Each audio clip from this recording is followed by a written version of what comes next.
Sambodhi Learning and Development channel of Trikai Transformation. Here you will find lot of inputs on business management systems, business excellence practices, innovation, strategy, problem solving, healthcare, fitness, fine art and culture with lot more fun. बंदे हैं हम उसके, हम पे किसका जोर, उम्मीदों के सूरज निकले चारों ओर, इरादे है फौलादी, हिम्मत हर कदम, अपने हाथों किस्मत लिखने आज चले हैं हम.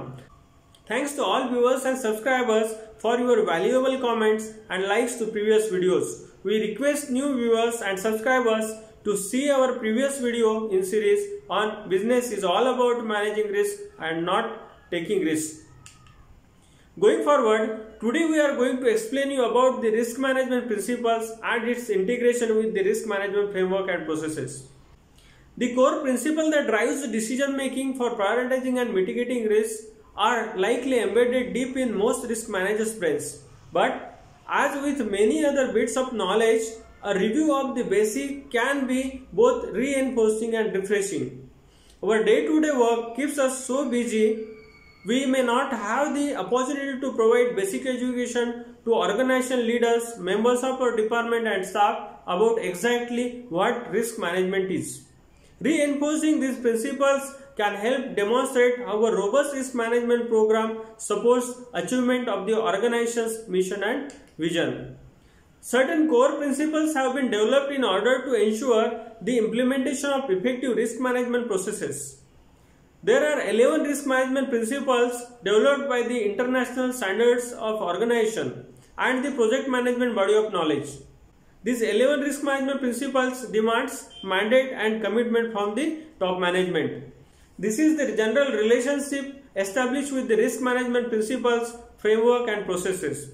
For risk management to be effective, an organization at all levels should strictly follow the principles. Assessing risk enables you to create and protect value within your organization. Identifying risk allows you to illustrate areas of improvement, align business goals with a more refined scope and protect your physical and intellectual assets. Now let us have a look at these principles one by one. Principle number 1 says, risk management creates and protects value. Risk management contributes to the demonstrable achievement of objectives and improvement of performance. For example, human health and safety, security, legal and regulatory compliance, public acceptance, environmental protection, product quality, project management, efficiency in operations, governance and reputation. Let's consider a small example related to quality failures. If a manufacturer that does not check the quality of materials received from a supplier could unknowingly create a substandard product, the far-reaching cost of this poorly managed risk extends to recall processes, replacements, refunds, machine downtime, delay in resupply and ongoing cost to reputation, which could result in getting new businesses and losing existing customers. When risks are identified, action can be put in place to mitigate the damage. Risk can be more easily managed and risk treatment plans will reduce the long-term cost of a risk occurrence. Principle number 2 says, risk management is an integral part of all organizational processes. Risk management is not a standalone activity that is separate from the main activities and processes of the organization. Risk management is part of the responsibility of the management and an integral part of all organizational processes, including strategic planning and all project and change management processes. That has to be done along with our planning and budgeting exercise and during project planning itself. Principle number 3 says, risk management is part of decision making. Risk management helps decision makers make informed choices, prioritize actions and distinguish among alternative courses of action. And hence it should become part of your daily works management. Now principle number 4. Principle number 4 says risk management explicitly addresses uncertainty. Uncertainty as general concept reflects an inability to describe an existing state or predict an outcome with complete accuracy. We can separate the principal components of uncertainty into a lack of knowledge about the present state and lack of knowledge regarding how a system will change in the future. Risk management explicitly takes account of uncertainty, the nature of that uncertainty and how it can be addressed. Risk management entails the following steps in addressing uncertainty. Identify risk events, address the probability of each event, make an analysis of response alternatives, choose a response, reassess probability and impact with organization's response, ongoing monitoring of risk events. Principle number 5. Principle number 5 says risk management is systematic, structured and timely. A systematic, timely and structured approach to risk management contributes to efficiency and to consistent, comparable and reliable results. Principle number 6. Principle number 6 says risk management is based on the best available information. The inputs to the process of managing risk are based on information sources such as historical data, experience, stakeholder feedback, observation, forecast and expert judgment. However, decision makers should inform themselves of and should take into account any limitation of the data or modeling used or the possibility of divergence among experts. It should not be based on perception only. We can use techniques like stakeholder management and engagement, Paisley and SWOT, risk breakdown diagram, cause and effect analysis, sensitivity analysis, scatter diagram, risk exposure analysis, probability tree, risk description, etc. We will explain you how to use these tools in separate session. Effective risk management is done by considering information from one past and present, as well as anticipating the future. Therefore, the information from the past and present must be as reliable as possible, and the risk managers must consider the limitation and uncertainties with that past and present. All relevant stakeholders should receive necessary information in a timely and clear manner. Principle number 7 says risk management is tailored. Risk management is aligned with the organization's external and internal context and risk profile. To establish the context means to define the external and internal parameters that organization must consider when they manage risk. The external context is the environment in which the firm operates and seeks to achieve its objectives.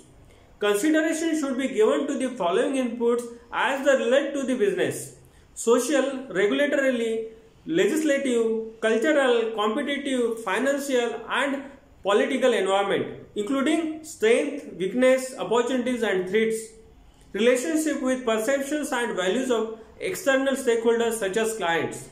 The internal context is the internal environment in which the firm functions and seeks to achieve its objectives. Consideration should be given to factors such as objectives and strategies in place to achieve objectives, governance, structure, roles and accountabilities, capability of people, systems and processes, changes to processes or compliance obligations, the risk tolerance and appetite of the firm. Principle number 8 says, risk management takes human and cultural factors into account. Risk management recognizes the capabilities, perceptions and intentions of the external and internal people that can facilitate or hinder achievement of the organization's objectives. Principle number 9 says, risk management is transparent and inclusive. Appropriate and timely involvement of stakeholders and organization ensures that risk management remains relevant and up to date. Involvement also allows stakeholders to be properly represented and to have their views taken into account in determining risk criteria. Principle number 10 says, risk management is dynamic, iterative and responsive to change. Risk management continually senses and responds to change. As external and internal events occur, context and knowledge change, monitoring and review of risks takes place. New risks emerge, some change and others disappear. Hence, there must be periodic review of these risk mitigation plans. Principle number 11 and the last principle is, risk management facilitates continual improvement of the organization. Organizations should develop and implement strategies to improve their risk management maturity along with all other aspects of their organization. Organizations should identify potential improvement projects that mitigate the risk drastically. All decision making within the organization, whatever the level of importance and significance, involves the explicit consideration of risk and the application of risk management to some appropriate degree. Technology is a critical element of implementing effective risk and decision-making practices because it bridges the communication gap between teams, breaks down departmental silos, facilitates collaboration and information access, and automated tedious tasks. Our request is for all members of industries, institutions, governments, municipal corporations, and to every individual to look back, learn lessons from the COVID-19 pandemic and sharpen the saw with these risk management principles. In next video, we will explain you about how to design the framework for managing the risks.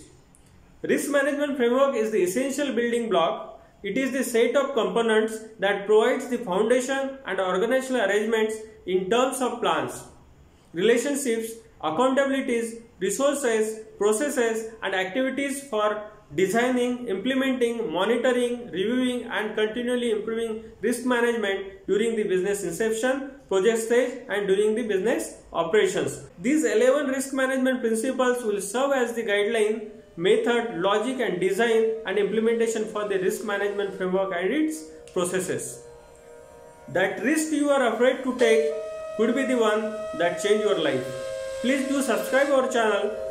Your single like will motivate us to keep producing useful content for you. Stay safe, stay tuned. न चोरा हार्यम, न च राजा हार्यम, न भातृभाज्यम, न च भारकारी, व्यये कृते वर्धते एव नित्यम, विद्याधनम सर्वधनम प्रदानम. That means knowledge cannot be stolen by thieves, nor can be taken away by the kings. It cannot be divided among brothers. It does not have a weight. If spent regularly, it always keeps growing. The wealth of knowledge is the most superior wealth of all. Thank you.